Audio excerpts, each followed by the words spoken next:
Hi, everyone. Welcome to today's webinar, sponsored by 4D EMR and Candace Crow Design. My name is Sean Mahoney. I'm Vice President of Sales for 4D EMR, and it's my pleasure to introduce Candace Crow and the team.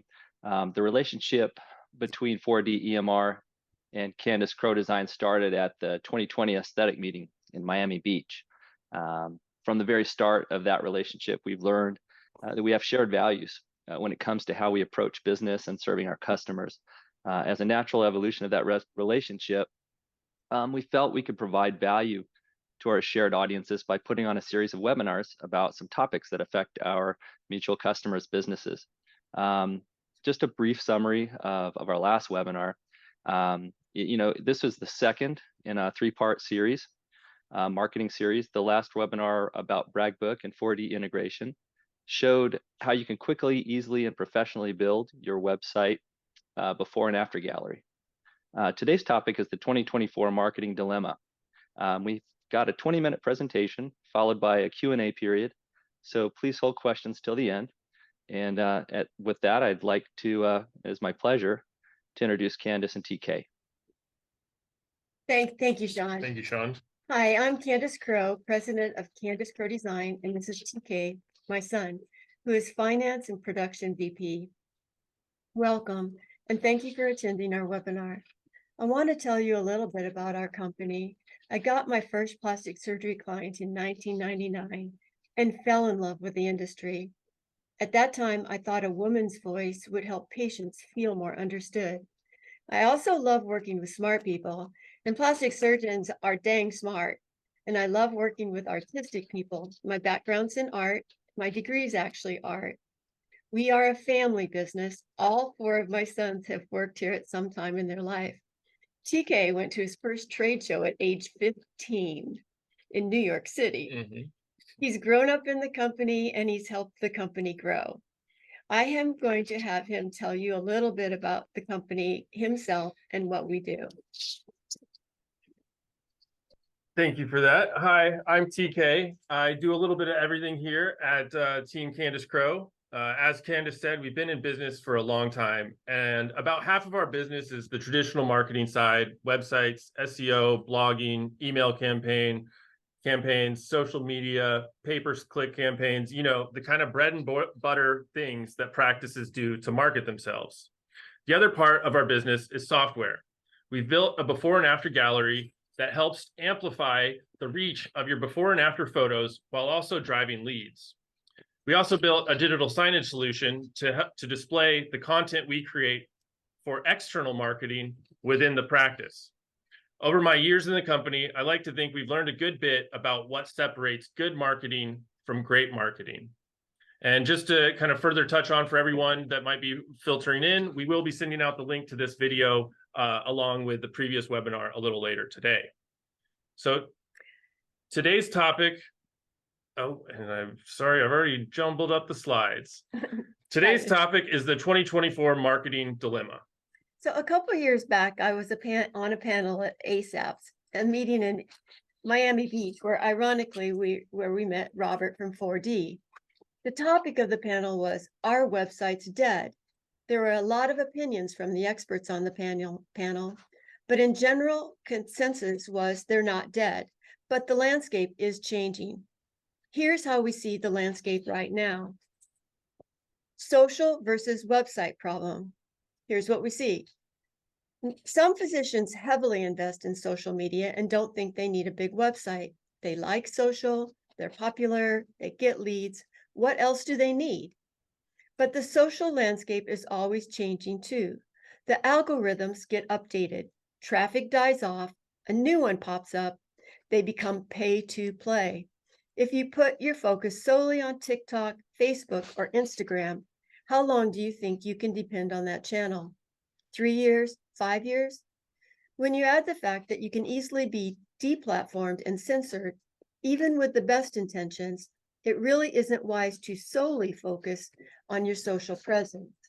The truth is, the only two assets you actually own on the web are your website and your email list. And your email list isn't technically on the web, but it's a publishing platform. Problem 2. The next problem is the search engine problem. You might be thinking that investing in your website is the answer, and well, not so fast. The search gods over at Google are constantly changing up ranking factors in their algorithms. Not to mention the guidelines for marketing in Google Ads are vastly different from other types of brick and mortar businesses. Add into this note that a large portion of searchers won't even hit your website. The evolution of Google Maps and Google Business Profile keeps a large segment of your potential traffic on the Google platform and off your website. And the problem that we all face is the time and money problem. We have limited resources, we have limited staff, and we have limited time to dedicate to our marketing. Every single day we get asked, should I start a TikTok? How do I get more followers on Instagram? Does Facebook still matter? Can you help me get more reviews? Should I build a microsite? Is pay-per-click still effective? Do I need to redo my website? This is the 2024 marketing dilemma. There are more platforms than we have time for, and we seemingly need to be on all of them, or we're going to lose patience. So what do we recommend? What's our answer? We recommend that you build your content foundation. Any of these platforms can work and will work when done well, which takes time, but it's content that drives success. What content are you already creating that you can use in your marketing? Hint, hint, it's before and after photos. So get really, really good at taking photos, getting releases, and then following through and publishing your before and afterwards. In other words, build a strong foundation. The cornerstone of great plastic surgery marketing are great before and after photos. From there, invest in things you own first. Let me repeat that. Invest in things you own first. Like we said, the social tech gods are always switching up things. Your website before and after gallery and your email list are the 2 digital assets you own. Before and after photos on your website can be marked up for SEO. So the more you post, the better you rank. We were taught that blogging is the best for ranking, and to a degree that's true. But before and afters marked up for SEO with a well-written description of the case are essentially a blog. And you're taking them every day. We've done studies, and the before and afters outproduce blogging by 78%. There's a study on our blog on CandiceCrow.com. You can read about that. Our final webinar next month will be on email marketing. But to summarize something quick, bigger email database, bigger practice value. And email is the fastest way to a booking or a product sale. So next is how to build a strong foundation. Yeah, like we said, the content that you're producing as part of your normal business operations, before and after photos, is and should be your marketing foundation. To get good before and after photos, you have to take good photos. Viewers of your gallery will judge the photos not only on the quality of the result, but also on the uniformity, the consistency, the lighting, and then finally, the quantity of photos. With that, we want to give you some practical knowledge to help you improve your marketing foundation. We have 5 must-dos for you. So number 1 is to create a process for taking before and afters. Have it written down. Add it to your employees manual. Train all your employees on it. Include it in the new employee onboarding. Regularly meet and practice taking before and afters if needed. Discuss the quality of the photos. Seriously, every member of your staff should be capable of taking photos and understand the importance of getting good before and after photos. Yeah, and I'd like to just add a little bit to that. We see a lot of perfectionism, especially from the surgeons, which is great when you're doing surgery. But when you're taking photos, you need to release a little bit of control. Getting your staff to help support you will only help build that solid base of photos that you can consistently post. And then the next point is setting up a photo taking area. In an ideal situation, you have one in each one of your exam rooms. But there are ways to use track lighting and retractable backdrops so that even in small practices, you can still get standardized quality photos. A small practice, a small space is not an excuse for not getting good photos. You can mark up the floor with tape so that the patients are consistently the same distance from the camera, and you can get all the relevant angles. Don't be afraid to use a smartphone or tablet. They've come a long way. I'd also recommend using some kind of overlay so you can see the before and the after and match up, the clavicle to clavicle or bottom of the chin, top of the head. The biggest things are consistent lighting. Lighting is something we can't change too much in Photoshop. Backdrop and distance from the camera. If you want something a little more professional than a smartphone, you might want to explore TouchMD Snap, RX Photo, or Canfield's Vizia. We've had a good experience with all of those. The next step in the process is getting signed releases. You need to incorporate asking for the patient to allow you to show those photos on your website and in your marketing. I know it's awkward. I know it's not the most fun side of it, but the more you ask, the more patients are going to allow you to do that. Isn't even something as simple as, is it okay to share your result with the rest of our community to help people like you consider the results that they can achieve? Be kind, ask nicely, people want to help. All right, then number 5 is take the time to regularly publish those photos to your website and your social platform. We recommend, if you don't do it every day, at least say 1 day a week is set aside 2 hours to do this. Be sure when you publish them to add rich descriptions in each case. Include demographic details like height, weight, age, gender, and keywords like the procedure name, the parts of the body that have been treated. Aim for 150 words. More is better. Be sure these sets are tagged in your EMR so you can easily find them. So these are our 5 must-dos. We have a complete best practices before and after PDF that will be emailed to you after this webinar. So you've got a good foundation. What can we do to help? Well, BragBook makes publishing photos to your website easy. It automates the SEO around the procedure the photos are uploaded to, allowing you to increase your authority around the cases you upload to your website. It has photo editing tools to create uniform cases. It also automatically watermarks the photos, creating a more professional presentation. And it can be used on multiple websites.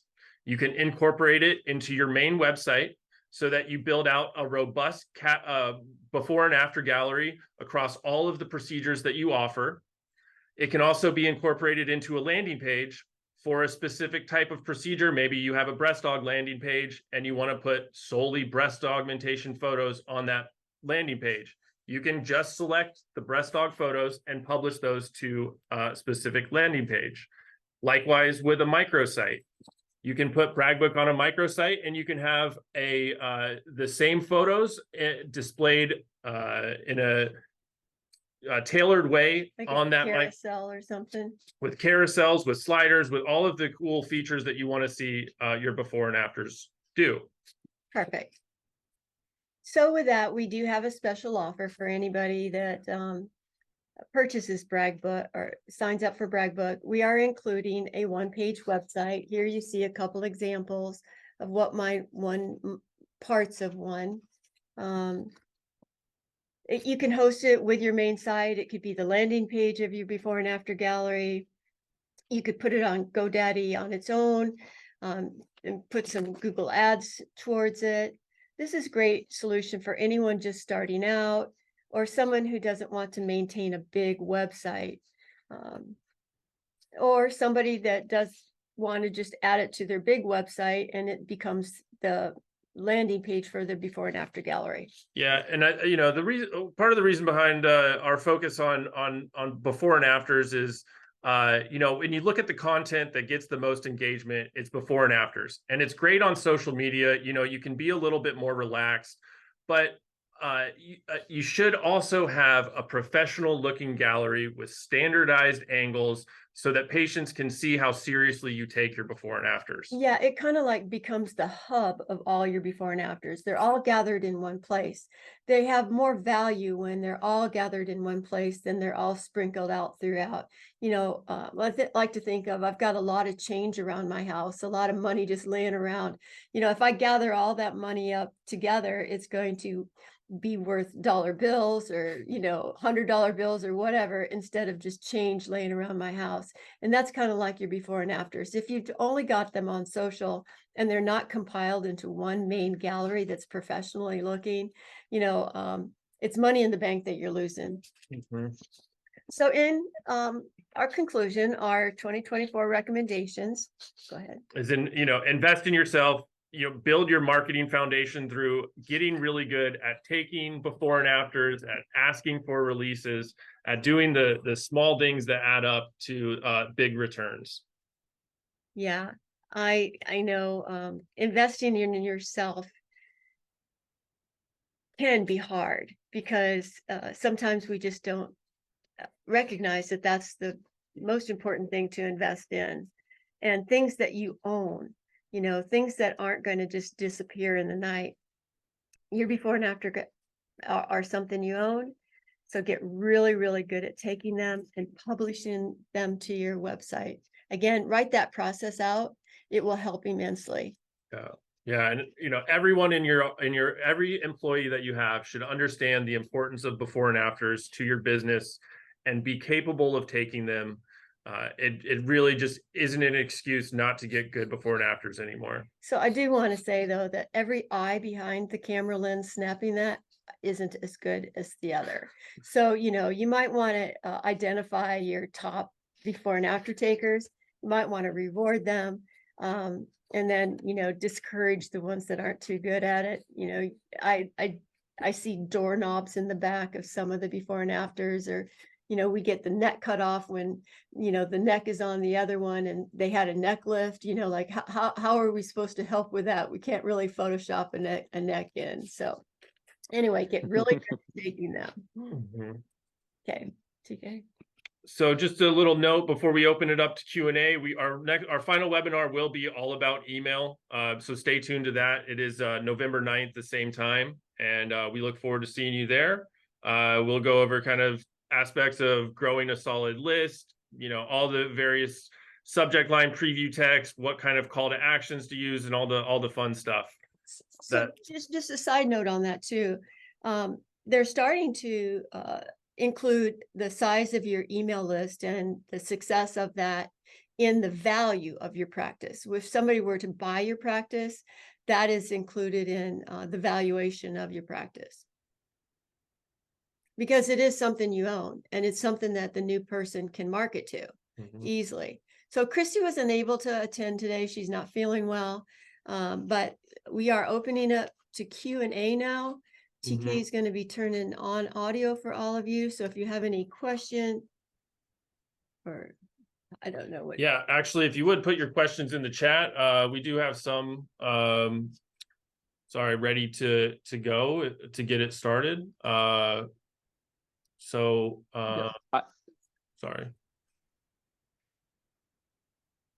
I can go first. I actually do have some questions. Perfect. All right. Can they see our Yeah, I mean, for those who don't know my history before 4D, I do come from a heavy marketing background, so I am enjoying learning about BragBook.